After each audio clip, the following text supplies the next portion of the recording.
Si usted se recuerda, anteriormente hablábamos acerca del poder de la palabra de la palabra de Dios. Y este versículo que es tan famoso, ¿verdad? Porque yo lo he oído que lo recitan muchos hermanos, que es Hebreos 4:12, cuando dice que la palabra de Dios es viva y eficaz. Y decíamos temprano, ¿verdad?, que eficaz es algo, hermano, que hace efecto, Amén. 4:14. Entonces decíamos que la palabra de Dios hace efecto. ¿Cuál es el efecto que hace la palabra de Dios, hermano? Hermano, tiene que transformar nuestras mentes. Entonces, si hasta el día de hoy nosotros, óigame, hay cosas que no hemos cambiado, es porque la palabra de Dios de verdad no está haciendo efecto, no porque ella no lo haga, porque yo no estoy dejando que la palabra de Dios lo haga.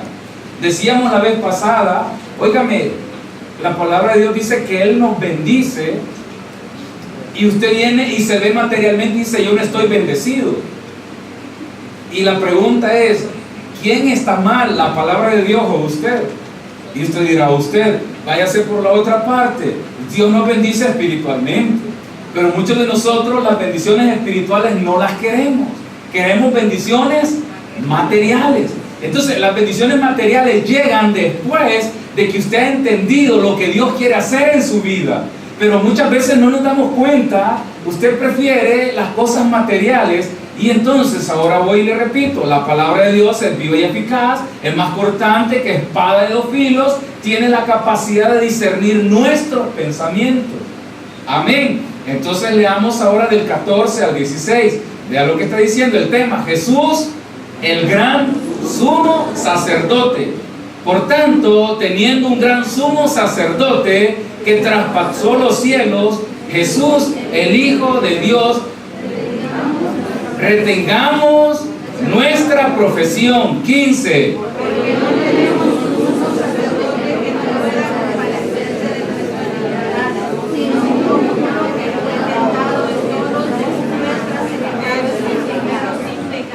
El 16. Acerquémonos pues confiadamente al trono de la gracia para alcanzar misericordia y hallar gracia para el oportuno socorro. Padre, gracias por tu palabra, la bendecimos. Señor amado, habla al corazón de cada uno de nosotros. Es necesario, Señor, que tu palabra genere esa vida en mi vida, Dios. Muchos de nosotros, Señor, tenemos tiempo de estar en la iglesia, Padre, y pareciera que no pasa nada en nuestras vidas. Señor, tenemos que cambiar, tenemos que ser diferentes. Nuestra vida tiene que reflejarte a ti, Señor. Y muchas veces es difícil para nosotros, Señor, pero sabemos que tú tienes la capacidad de transformar nuestras vidas. Edifícanos, Señor. Allá afuera el mundo necesita ser tocado con tu palabra, necesita ser tocado con el testimonio de los hijos de Dios. Necesita, Señor, conocer tu gracia, tu gloria, tu fuerza, Padre. Por lo tanto, oramos, Señor, que nos permitas poder reflejar tu rostro, Dios. Padre, que sea tu Espíritu Santo guiándome, Señor, para transmitir esta palabra a mis hermanos, y que totalmente tú, Señor, te lleves la gloria y la honra. En el nombre de Jesús, amén y amén. Puede sentarse, hermano.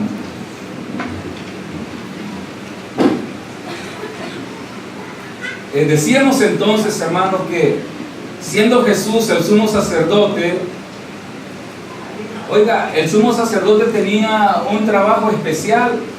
Y aquí la Biblia no dice que él era el sumo sacerdote, él era el gran sumo sacerdote. O sea que tenía un nivel y una capacidad mayor. Oiga, una capacidad mayor que cualquier sumo sacerdote de aquella época podía tener. Porque el trabajo del sumo sacerdote, ¿cuál era, hermano? Era llevar al lugar santísimo la sangre del cordero para la limpieza del pecado del pueblo.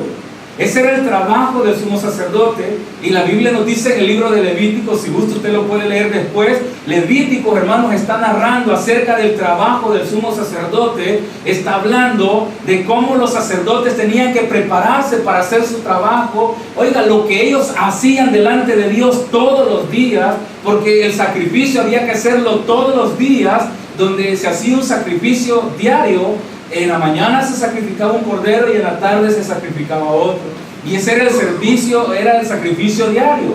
¿Y para qué era esto, hermano? Era para perdón de pecados del pueblo de Dios.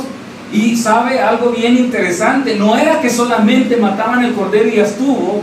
Oiga, las vísceras había que lavarlas, había que abrir los intestinos y sacarlo sucio, lavarlo y luego llevar al altar de bronce y quemar allí toda la carne, quemar todo eso delante de Dios.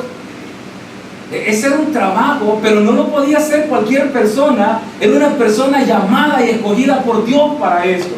En la época del libro de Levítico fue designada una tribu para hacer este trabajo. Y con el paso del tiempo esta tribu, oiga, desapareció, se contaminó, dejaron de tomarle y darle valor al trabajo que Dios les dio. Entonces, hermano, de repente aparecieron otros por ahí que decían, yo soy de Leví, yo soy de la tribu. No, hermano, de esto desapareció este servicio. Pero ¿qué pasa ahora con Jesucristo?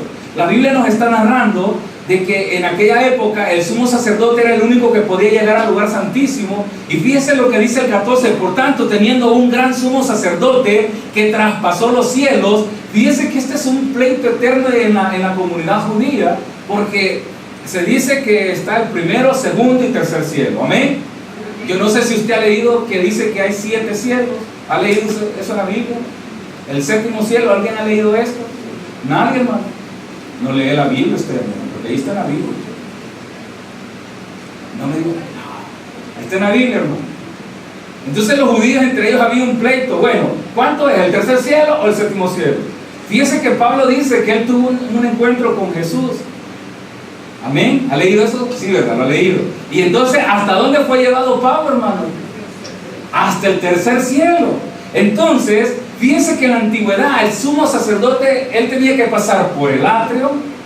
Amén. El atrio, el lugar santo, y llegar ¿a dónde? Al lugar santísimo. Habían 3 lugares que el sacerdote tenía que pasar, y cada uno tenía un significado diferente. Era como le dijera un nivel para llegar a la gracia, llegar a la presencia de Dios. Ahora viene lo que está diciendo Pablo. Bueno, el escritor no es Pablo, hermano, se cree que fue Pablo. Dice que Jesús pasó ¿hasta dónde?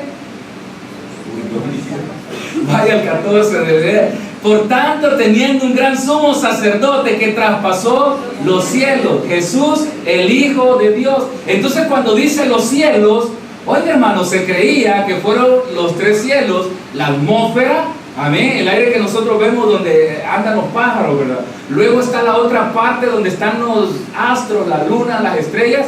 Y luego está el tercer cielo, que es la parte donde está Dios, que es hasta donde nunca nadie ha podido llegar. Entonces, ¿Jesús qué hizo? ¿Qué es lo que está diciendo el escritor? Que así como el sumo sacerdote en la tierra tenía que pasar el lugar santo, el atrio, el lugar santo y el lugar santísimo, así Jesús traspasó los 3 cielos para llegar a la presencia de Dios, Dios Padre. Ahora le digo, ¿qué hacía el sacerdote en el lugar santísimo? Dice que él llevaba un recipiente. ¿Qué llevaba en ese recipiente, hermano? Llevaba la sangre del cordero, del animalito muerto, y llegaba hasta el lugar santísimo, en donde estaba el altar, estaba, como le dijera, el arca del pacto. Y en el arca del pacto había un platito llamado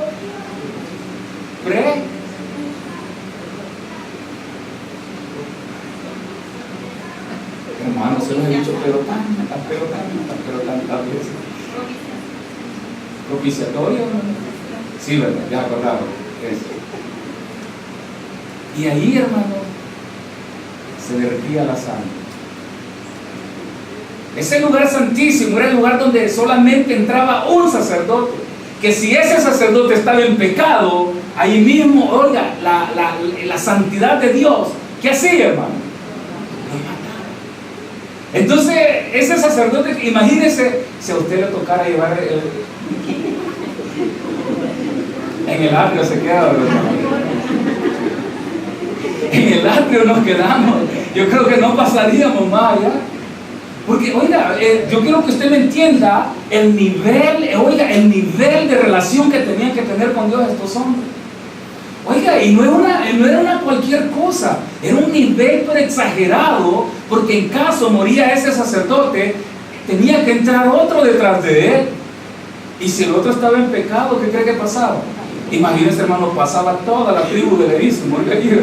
Hermano, óigame, había un nivel de santidad, había un nivel en donde los sacerdotes tenían que estar siempre preparados espiritualmente para entrar, oiga, a la presencia de Dios, y no solamente espiritualmente, valga la redundancia, sino que físicamente, en donde sus vestiduras tenían que ser limpias. Y yo les decía hace unos días que el sacerdote vestía algo que se llamaba lino fino. Y el lino era una tela que no se podía teñir, era totalmente blanca. Y usted veía a un sacerdote, este muchacho lo reconocía porque andaba ropa blanca y eran una tela muy delicada. Yo no sé si usted se recuerda del, ¿cómo se llama?, del buen samaritano. ¿Alguien leyó esa historia, hermano? Esa parábola. Y se acuerda que pasó ¿quién pasó ahí, hermano? Pasó un levita. Amén. ¿Sí o no? Y luego, ¿quién pasó, hermano? Un sacerdote, hermano. ¿No era un sacerdote el que pasó? No lo han leído usted, hermano, le contaron bien. Y sabe que la crítica es, según la costumbre, era que el sacerdote no podía tocar nada ni a nadie, porque si él tocaba a alguien, él se contaminaba. Y no solamente se iba a contaminar, sino que también iba a ensuciar sus ropas. Él iba a ensuciar su ropa blanca, un lino que para blanquearlo yo no sé cómo hacían, hermano. Pero tenía que andar siempre único. Pero fíjese que a esa época de Jesús, cuando Jesús narra la historia, ellos ya no guardaban la santidad como en aquel momento cuando Dios se los asignó. Por eso se les critica, porque él quería estar siempre presentadito, bien chaineadito. Oiga, y la pregunta es, ¿por qué no le ayudó al que estaba tirado? Porque él se iba a contaminar, ya estaba contaminado.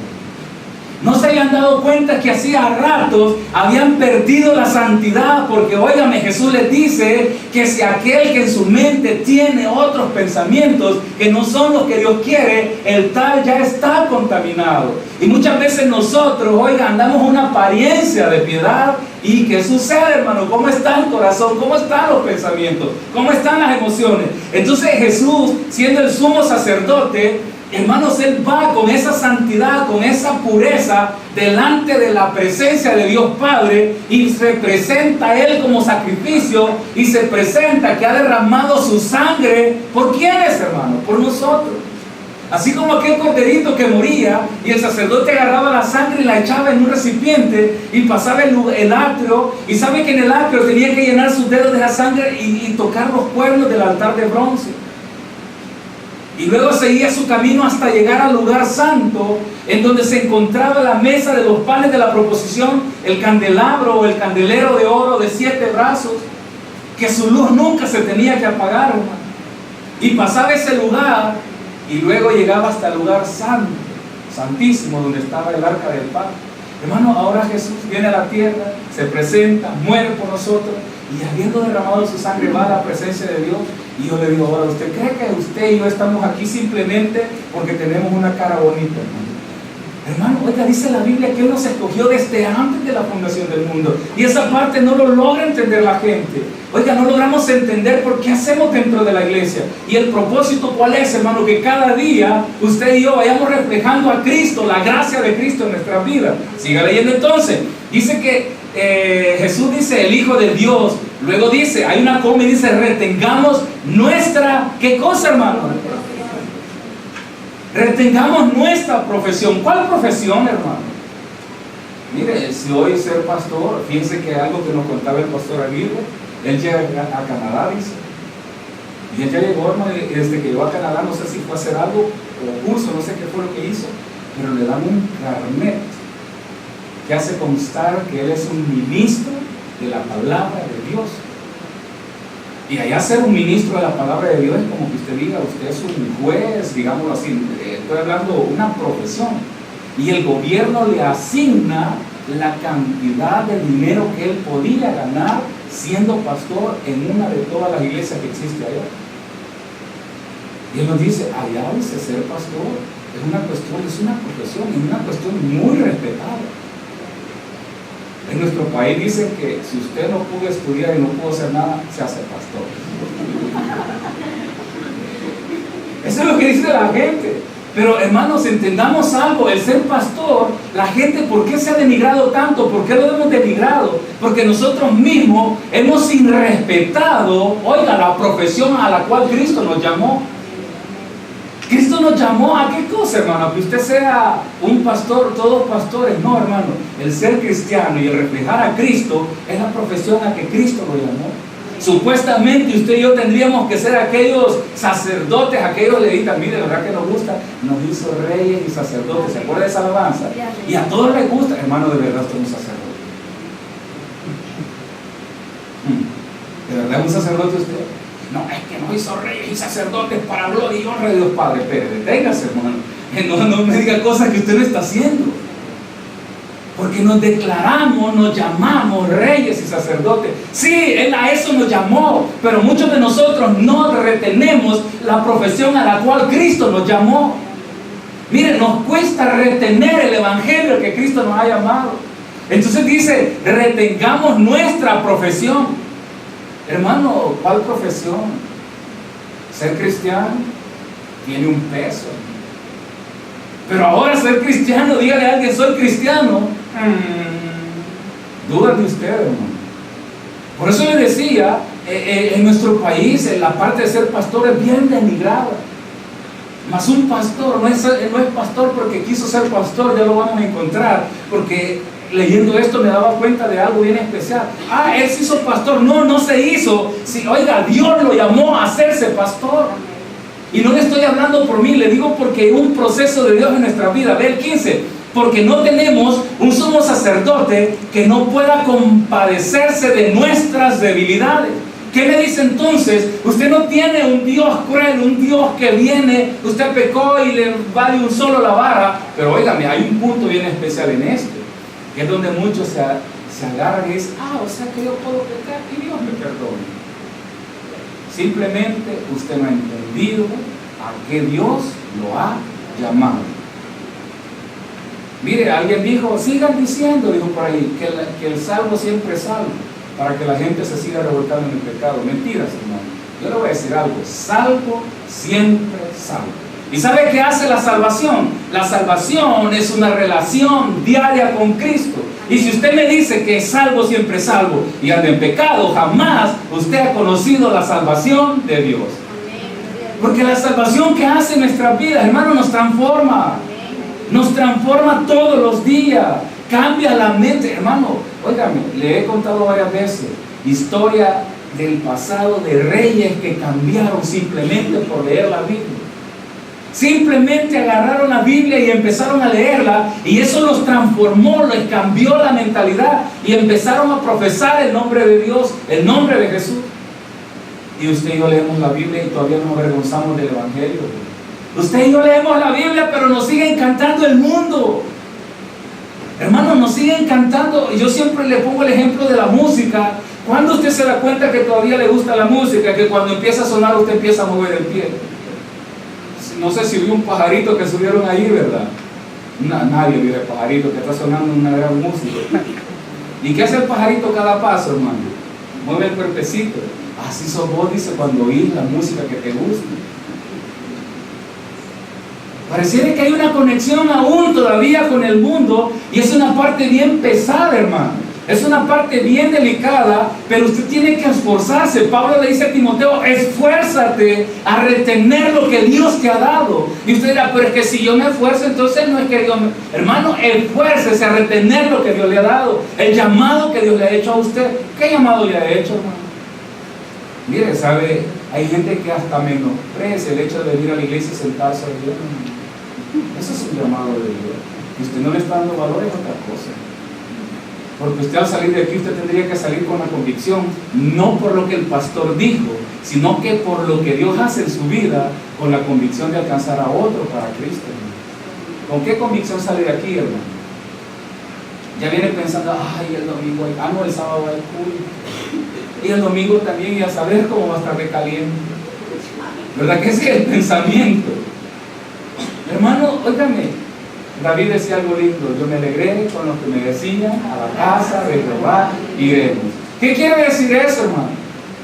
que anhelaba y esperaba todos los días la reunión, el lugar donde podía estar para adorar a Dios. Entonces dice, tenemos un sumo sacerdote que se compadece de nosotros. O sea, ¿qué quiere decir? Este sumo sacerdote, hermano, se compadece de usted. Pero si constantemente, y eso se lo digo yo, no lo dice la Biblia, usted sigue revolcándose en el mismo charco, es que usted no quiere salir de ahí. Y me gustó algo que estaba por ahí, dice que el mal evangelio predicado hace que personas pecadoras, en este caso sí, a que los cerdos se sientan ovejas mientras se siguen revolcando en el fango. Qué triste, ¿verdad? Mire, tenemos mucha gente que dice que es cristiana, pero está bien equivocada haciendo cosas del mundo allá afuera. Lo que el mundo hace, lo mismo que el mundo hace. Lo mismito, hermano.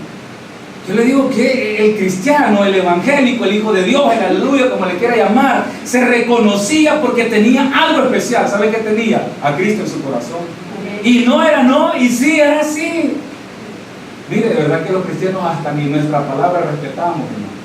No, fíjese. Pero después, es que fíjese que tenía ganas de hacerlo. Yo le he dicho que no, pero fíjese que sí. Entonces, ni la palabra respetamos, hermano. Entonces, dice acá, ese sacerdote que dice que se compadece de nuestras debilidades, ¿qué más dice? Sino uno que fue tentado en todo según nuestra semejanza, pero sin pecado. O sea, ¿qué quiere decir? ¿Qué nos está comprobando?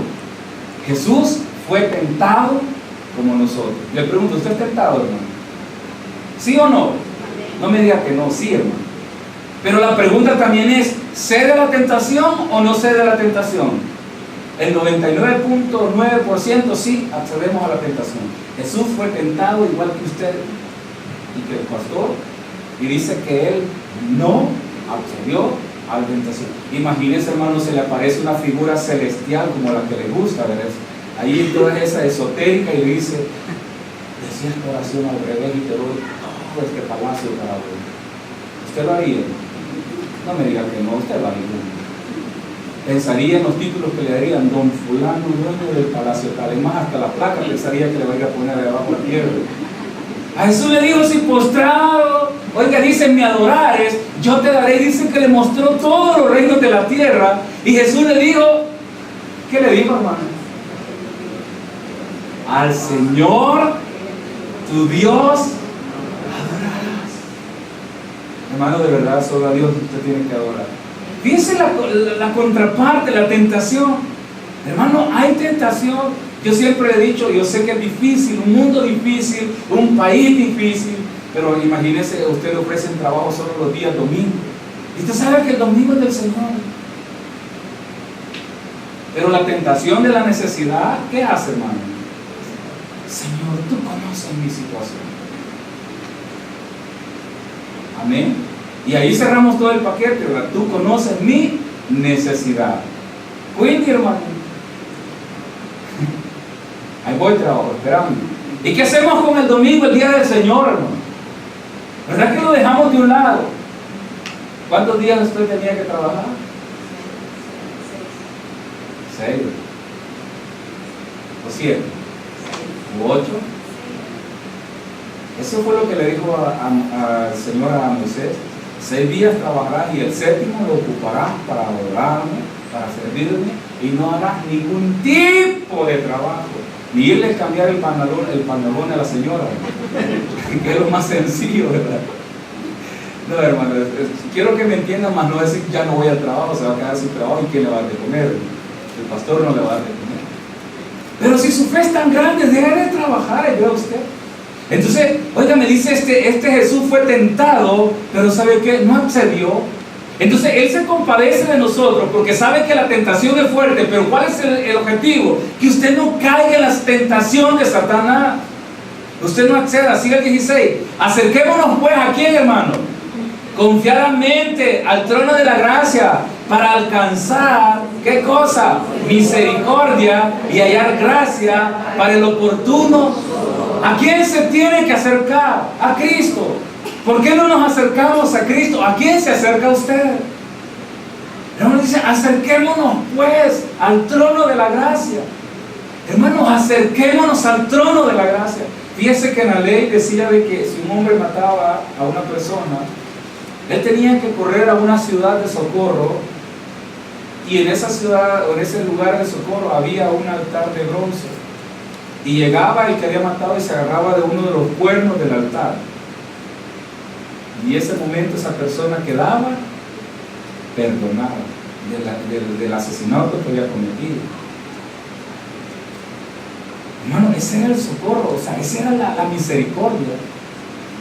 Y un día David se enojó y llegó uno que se agarró, dice, del altar de bronce y no le importó, lo sacó de ahí y lo mató. Allí David violó la ley que Dios le había dado a Moisés. Era tanto así la furia que andaba, era tanto así el enojo que andaba, que no le importó que él tenía que perdonar a ese que estaba agarrado de ese cuerno del altar de bronce. Lo mató. Pero él ahora, hermano, cuando dice que nos acerquemos al trono de la gracia, ¿qué le está diciendo? Acérquese a Dios, porque solamente Él nos puede perdonar nuestros pecados.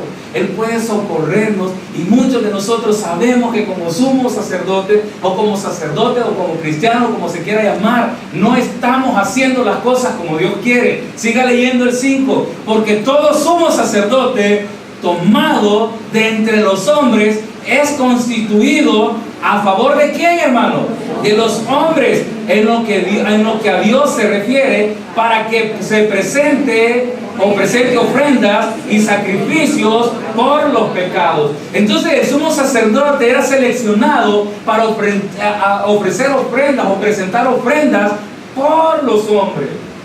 Mas Cristo vino y se ofreció Él por los hombres. Ahora yo le digo, hermano, ¿quién llamó a este sumo sacerdote? Aquí me está diciendo que lo llamó Dios. Oiga, Él lo escogió para que hiciera este trabajo. En Santiago dice, no te apresures a llamarte maestro. No te apresures a llamarte maestro. ¿Por qué cree que dice esto? Porque quien nos llama a ser maestros es Cristo. Entonces, mientras usted está donde está, dígale, Señor, yo necesito que tú me transformes. Oíamos el testimonio de este muchacho del CIR, ¿cómo se llama? Alex Josué del CIR. Yo no sé quién lo oyó el testimonio de él. Él usó un versículo, un salmo que todos usan. Y Dios te concederá los deseos de tu corazón. Yo le decía a mi esposa, ¿cuáles son los deseos de él? Usted ve el testimonio, ¿cuál era el deseo de él, hermano? Que le diera dinero para viajar por todo el mundo, que le diera el carro, que le diera una novia o una esposa y una gran mansión. Esos eran los deseos de él. ¿Sabe cuáles eran los deseos de él? Ser un adorador para ti. ¿Y sabe qué ha hecho Dios con él? Uy, Dios santo, ¿qué ha hecho Dios con él? Dice él, Dios me ha concedido ser un adorador. Amén. ¿Cuáles son sus deseos? Fíjense que yo quiero a Salvador este año. Amén, vaya al Salvador. Pero que sus deseos sean, hermanos, adorar a Dios en todo. Entonces, óigame, ¿a qué quiero llegar con esto? El Señor contesta todas sus oraciones cuando las oraciones están dirigidas para servirle totalmente a Él. El Señor tiene respuesta para usted. Si usted está orando, Señor, mire, yo siempre molesto y digo, hermanas, jóvenes que no se han casado aún, jóvenes aún, ¿verdad? Dentro de unos días no lo sé, dice. Alguien está pidiéndole a Dios que le dé un siervo de Dios, un amador. No, uy, solo en la iglesia va a tener metido ese hombre. Por eso no tienen nada. Y se van a quedar. Perdone que le dé esta profecía, hermano.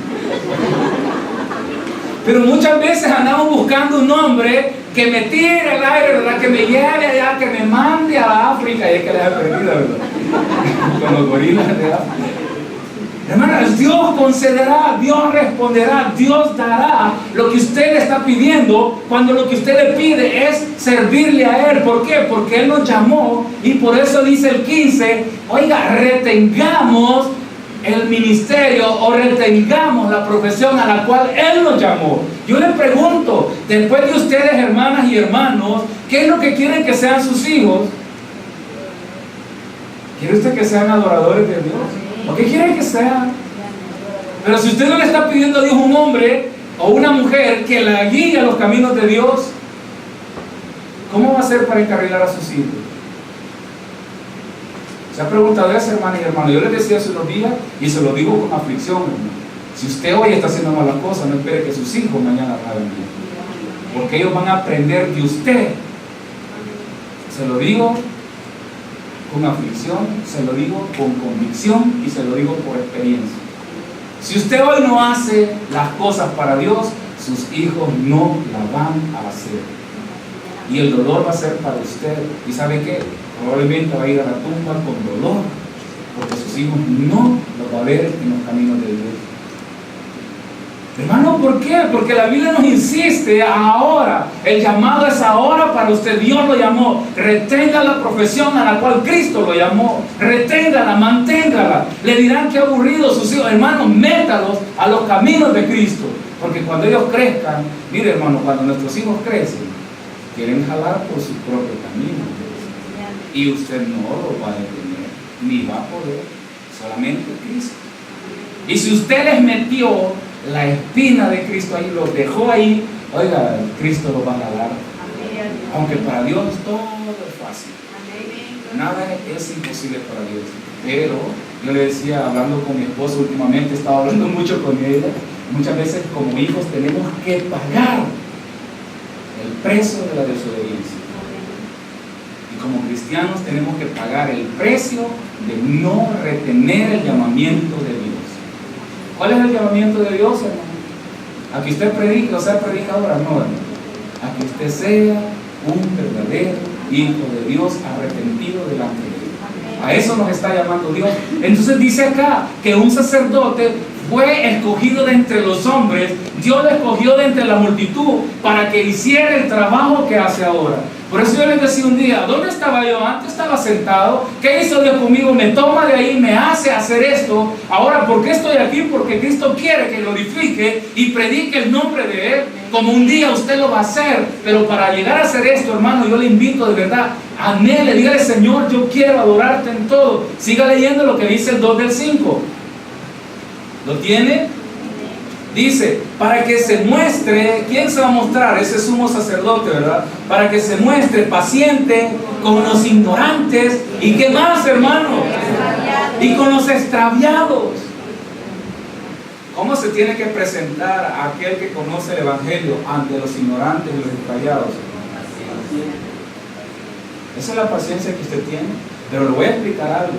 Pero que usted se tenga que presentar paciente como uno que ya tendría que retener la profesión a la que Dios le llamó, yo creo que eso es injusto. Porque era injusto que anduviera detrás de los levitas, ¿verdad? ¿Cómo se llama? El hermano de Aarón, anduviera, pórtate bien, no ensucies tus vestiduras. El levita ya conocía su servicio. Hermano, es injusto que ande un cristiano detrás de otro cristiano diciéndole portate bien. Hermano, abrace a Cristo, ame a Cristo, abrácelo, agárrelo a Él y estése ahí. Por eso dice, hermanos, que abracemos el altar, que vayamos al altar de la gracia y que nos presentemos ahí delante de Dios y quédese ahí para que Cristo bendiga su vida. Y todo lo que usted haga, oiga lo que dice la Biblia, todo le saldrá bien. ¿Cuánta envidia hay en nuestro corazón? ¿Poca? ¿Un poquito sí? ¿O mucha? ¿Cuánta hay?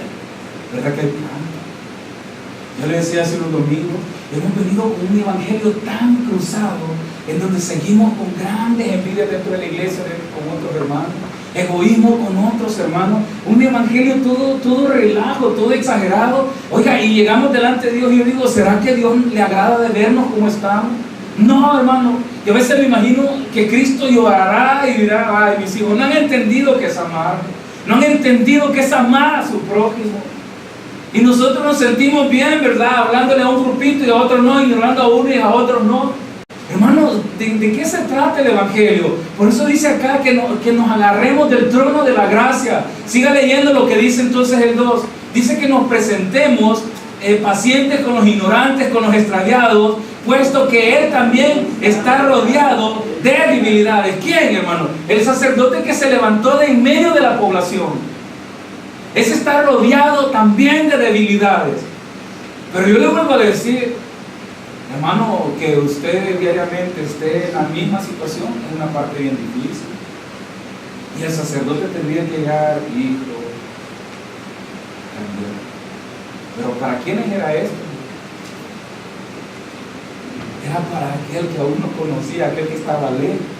Mire, a una persona que pecaba, que cometía un pecado, sabe que llegaba con un corderito al altar. Y el sacerdote estaba ahí y decía, pecaste, pero así es. ¿Cuál era la seña? Yo digo el cordero. Esa era la seña. Y aquellos que sentían que no habían pecado, saben que no llevaban sacrificios al templo. No llevaban.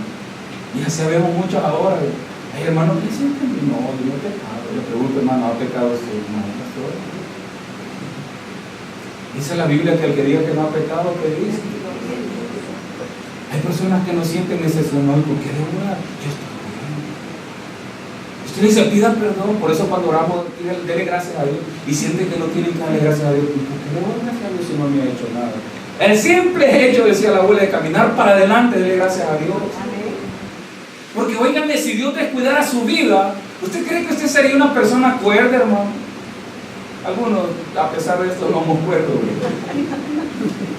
Pero tendríamos, óigame, toda la cordura que tenemos nos la da Cristo. Cristo le da entendimiento. Y mi hijo, estábamos con mi hijo en un lugar y vimos un montón de niños un poco mal. Y me dice mi hijo, papá, ¿por qué estos niños son así? Le voy a ser sincero, no había que responder. Estaba un niño que iba caminando, no sé, un problema, creo que nació, la cosa es que la manita enrollada, algo así, el besito doblado y caminaba raro. Había otro que era como un niño tipo down, pero todo así distraído. Y él viéndolo y dice, ¿por qué son así? Y él por eso, por los papás. Son pecadores los papás. No, que los niños pecaron. Hermano, ¿qué le podía decir yo a él? Yo le digo a él, déjalo, solo darle gracias a Dios, que a ti te dio un cerebro entendido que te hizo bien. De verdad le digo, yo no había que responderle. No podía decirle, Dios los castigó, Dios castigó a su papá, Dios así quería que nacieran ellos. ¿Usted qué diría? ¿Verdad que es una cosa difícil? No, Dios así quería que nacieran. Bueno, hermano, necesitamos decirle, Señor, llena de sabiduría nuestros corazones. Siga leyendo entonces el 3. Dice que este sacerdote está lleno de debilidades y tenía que presentarse también misericordioso porque él estaba con toda esa debilidad de 3. Y por causa de ella debe ofrecer por los pecadores, tanto por sí mismo, debe de ofrecer sacrificio por los pecadores y por sí mismo. ¿Por qué? Porque un sumo sacerdote no era que estaba súper arriba, hermano, él era humano, mas nos está dando la diferencia de que Cristo no. Por lo tanto, Cristo, él se ofreció como sacrificio, él fue el sacrificio, él fue delante de Dios llevando nuestros pecados. Y hasta el día de hoy usted y yo seguimos diciendo, no, hermano, mientras usted esté en esta tierra, usted sigue siendo un pecador. Oiga, pero dice la Biblia que tenemos que ser pecadores arrepentidos. ¿Qué es un pecador arrepentido, hermano? Señor, no lo vuelve a hacer. Y un pecador remordido, ¿cuál es? Llora, dice no lo vuelvo a hacer, y al siguiente día, ese no es arrepentido, es remordido. Porque eso es, hermano, el no tener la convicción de lo que Cristo ha hecho en nuestra vida. Yo voy y le pregunto de nuevo, ¿Cristo lo ha perdonado, hermano? Fue por usted que él fue hasta arriba, traspasó los cielos y se presentó delante de Dios Padre diciendo, yo soy el sacrificio por esto y por esto. ¿Es usted uno de ellos? Muchos decimos sí, y otros dicen tal vez. Hermano, siga leyendo. Entonces dice que este sacerdote tiene que presentar sacrificio por sí mismo y por el pueblo. El 4, nadie toma para sí esta honra, sino el que es llamado por Dios, como lo fue Aarón. Entonces, ahí viene lo que yo le digo. Un pastor no puede decir que es pastor. Yo quiero ser pastor. Mire, la Biblia dice que no es de quien quiere ni puede, sino que es de quien Dios tiene misericordia. Hermano, ¿qué es la misericordia de Dios? Y usted se queda, eso es lo que a mí no me gusta. Hermanos, es de quien Dios tiene misericordia. Mas usted manténgase en los caminos de Dios. Por eso ahora este sacerdote no puede decir yo lo hago porque yo quiero, lo hace porque Dios lo llamó. Ahora le digo a usted, hermano, ¿por qué está aquí? Porque usted quiso hoy estar aquí. Usted está aquí porque Cristo lo ha traído. Y si usted aún no lo ha entendido, hermano, diga al Señor, yo necesito entenderlo. Hermano, de verdad, métase con Él. Usted no es cristiano simplemente porque es cristiano por un llamado divino de Cristo. Retenga la profesión a la cual Él lo llamó. Él nos ha llamado a algo especial, Él nos ha llamado a algo grande, lo cual nosotros no le damos el valor. Un levita, ser levita es una cosa especial. Y no porque ellos querían ser, sino que porque nació allí, porque Dios quiso que naciera allí, en la tribu de Leví. Y Dios asignó esa tribu para eso. Usted es cristiano, fíjese que, mira, un día dijo alguien, encontré a Jesús, y me gusta la parte, Jesús nunca ha estado perdido. Amén. Usted ha sido el perdido toda la vida. Cristo ha estado siempre en el mismo lugar. La gente dice, un día encontré a Cristo, mentira, Cristo lo encontró a usted. Dice la Biblia que iba Pablo a perseguir cristianos. ¿Y qué le pasó a Pablo? Se le apareció Cristo. No fue que Pablo encontró a Cristo, Cristo lo encontró a él y lo derribó a tierra. Y le dijo, ¿por qué lo persigue?